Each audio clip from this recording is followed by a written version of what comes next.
So today we are going back to July of 1997, so almost exactly 25 years from today.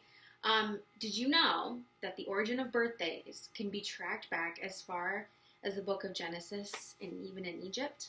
So I thought that was a cool fun fact to share with everybody, that birthdays have been around for a very, very, very long time. So back in 1997, you could see Bill Clinton as the president with Al Gore being his VP. If you were going to the movies, Men in Black would have been playing. It was actually released July 2nd. The movie starring Will Smith, if you were unfamiliar. I personally owned this one, but a Rugrats movie, The Rugrats Vacation, came out on VHS tape, which was super exciting. It was orange and great family movie.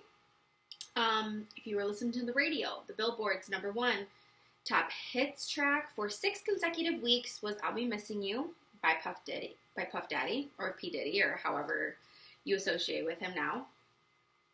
And according to the People History website, some price comparisons from then to now.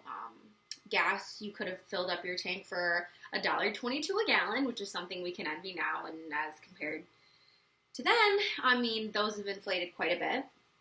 A new home, you could have bought around $124,000. A new car, around $16,900. So that's kind of gone up a little bit, not really. But in homes, you can kind of see that's obviously inflated with everything going on. And the average wage of an American household was $37,000.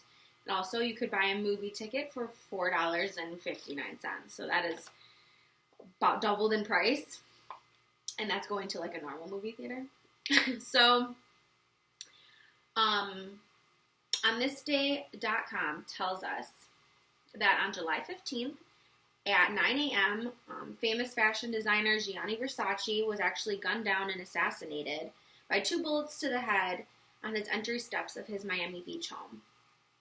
He was actually the final of a long string of victims cross-country killings done by Andrew Cunanan, a female prostitute who served affluent clients.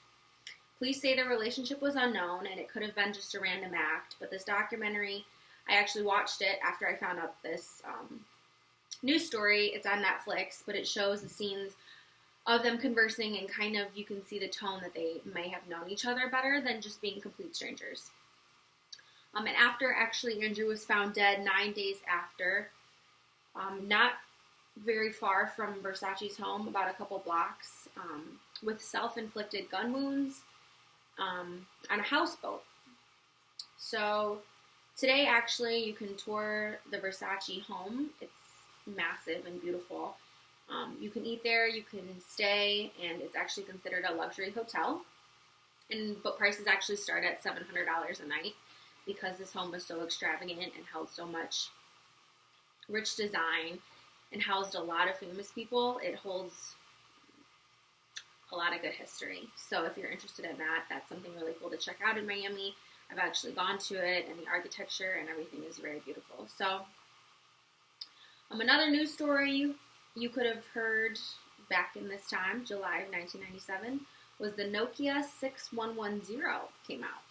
The cost was $900 for just the cell phone, so I guess not really much has changed since then.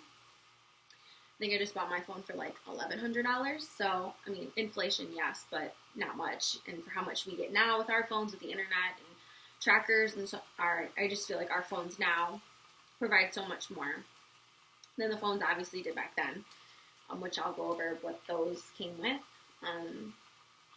But they actually offered it for the cost of $200 with a cell phone service contract. So if you sign for 2 years or whatever to stay with them, they gave you a really good deal.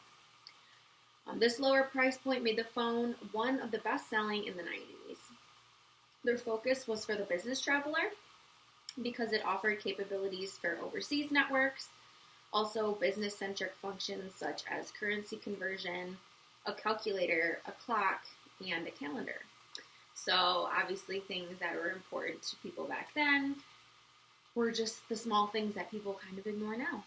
So yeah, that's July 1997.